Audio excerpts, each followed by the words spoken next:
isso parte da crise, você falou, a crise de pertencimento. Se você não sabe quem você é, você não sabe ao que você pertence. Eu acho que isso eu acho que hoje esse é o principal problema do Brasil. E a gente pode discordar, vamos discordar de alguma coisa aqui.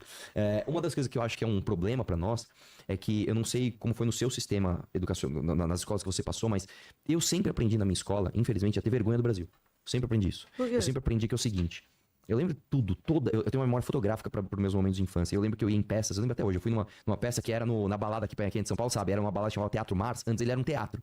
E eu fui numa peça que chamava Tietê Menino. Eu nunca vou me esquecer. Era um monte de índio brincando no Rio Tietê. Aí chegava os portugueses e matava todo mundo. Então eu aprendi na escola que aqui era um paraíso, né? Os índios, tudo azul. Não é. Todo dia era dia de índio. Eu achava que era isso. E aí chegaram um bando de portugueses e mataram todo mundo. E nós não temos heróis nacionais. E eu perguntava pro meu pai, você viu o quê? Eu sou filho de português. Que vergonha. Então, eu acho que parte da culpa da gente não ter pertencimento é a falta de autoestima que não é promovida, inclusive, nas nossas escolas. Caramba, é interessante você falar desse sentimento, porque o que eu vejo é exatamente o contrário. A colonização portuguesa ser ensinada como muito bem sucedida, como um modelo que deu certo, um modelo que conseguiu estabelecer uma democracia racial. Eu tive isso na escola, essa visão que eu tive. Democracia racial. Quem fala isso, cara? A maioria dos professores de escola são anti-colonização portuguesa. Pelo menos nas escolas particulares que eu estudei, né? Na escola pública, eu não sei se é muito diferente, não. Democracia, exatamente. Bandeirantes como heróis. Exatamente. Não, eu nunca tive aula de novo como herói. Sério? Cara, a gente tem... Mas aí, assim, também a geografia da vida também educa, né? Que é a rodovia dos Bandeirantes. Aí tem... exatamente. Eu moro na Avenida Ianguera, que era como os índios chamavam os bandeirantes. E tem um monumento aos bandeirantes lá. E aí a gente tem isso... Aí a gente tem marechais, a gente tem os autores desse processo do início do Brasil, dando nome de rua, etc, etc. Que é até uma discussão que às vezes eu acho secundária, mas só pra dizer que o que eu aprendi na escola e o que eu aprendi na geografia da vida é que esses caras foram heróis, e heróis, inclusive, no que a gente chama de democracia racial, que eu também acho que é uma mentira. E dentro dos autores, que são considerados autores, hoje são considerados progressistas, mas que são fundadores do pensamento nacional, né, como o Sérgio Buarque de Holanda e o Gilberto Freire, todos eles trazem isso como elementos positivos da brasilidade que nos deixam, olha como nós somos cordiais, olha como nós somos amistosos, olha como nós convivemos bem brancos, negros e índios, numa grande nação mestiça, né? Na verdade, o Sérgio Buarque de Holanda, ele descreve o homem cordial não como uma virtude, mas como um defeito.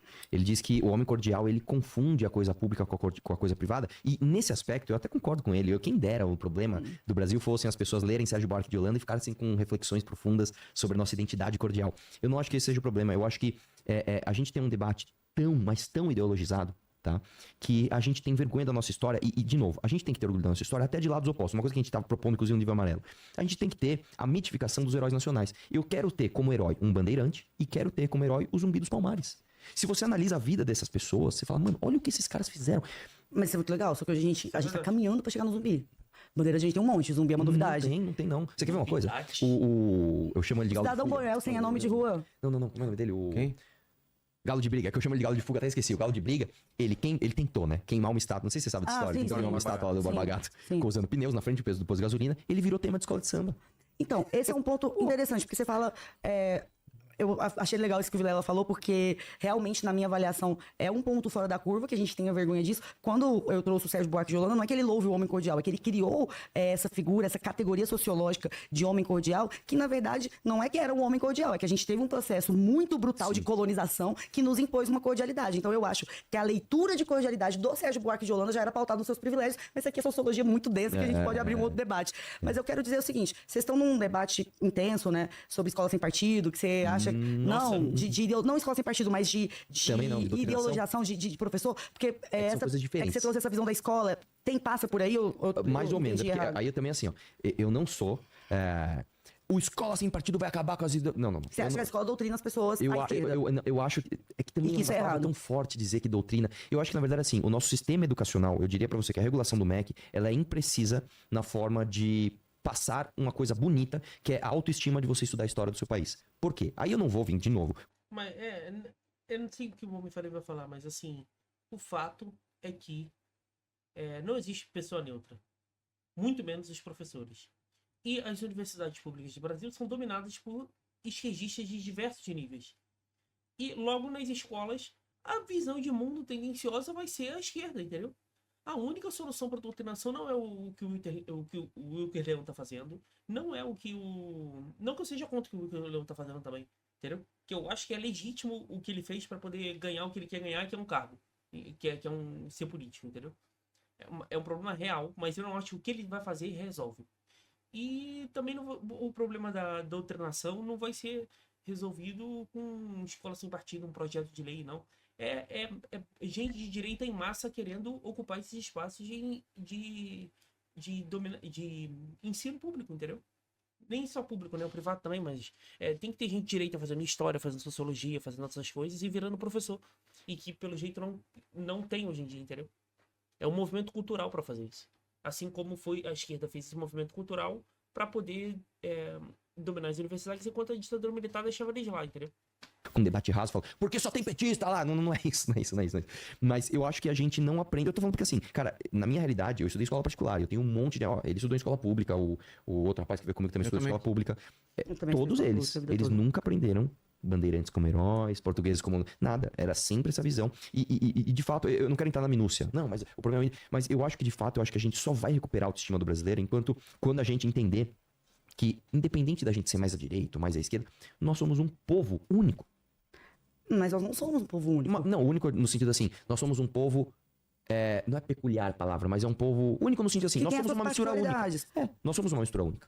O que é uma mistura única? Nós somos um país de 210 milhões de habitantes, num clima verticalizado que mistura índio, africano, português, holandês. Isso é uma mistura única. No mundo inteiro você não vê uma mistura como o Brasil tem. Mas cada um vivencia esse país a partir de especificidades que geram abismos. Então não tem como a gente tratar isso como uma forma única. Mas, por exemplo, isso é uma crise de identidade que a gente não vê em outros países, ainda que países polarizados politicamente. Por exemplo, se você pegar o francês, assim, quando que a França não foi polarizada? A França sempre foi polarizada. Só que o francês é o francês. Os Estados Unidos mais polarizado que agora, com a eleição do Trump. O francês pro estrangeiro, cara. Lá dentro eles não se veem assim, entendeu? O cara de fora do Brasil também vê, o Brasil. A Bolívia, o Peru, entendeu? O de dentro vê especificidades, o de longe não vê, né? E até isso, essa visão de mundo dos outros países é míope, né? Trump da Kamala, só que americano. Eles têm orgulho dos pais fundadores, eles têm orgulho do Lincoln. A gente não tem orgulho do Antônio Conselheiro. Nossa, inclusive eu tô encontrando belíssima lembrança. Agora, o que eu acho fundamental é a gente compreender que a nossa percepção de mundo, ela não parte, na minha avaliação, da densidade, da complexidade desses Brasis que cabem aqui. É justamente por isso que a gente tem, e aí qual que é o ponto que eu acho que a gente tem que ter cautela? Ao dizer que a gente é uma mistura única, a gente vai, então, ignorar o fato de que as vivências são diferentes? Não, a gente vai ignorar o fato de que a gente ainda tem, por exemplo, um racismo religioso muito forte. Pô, eu sou uma mulher crente.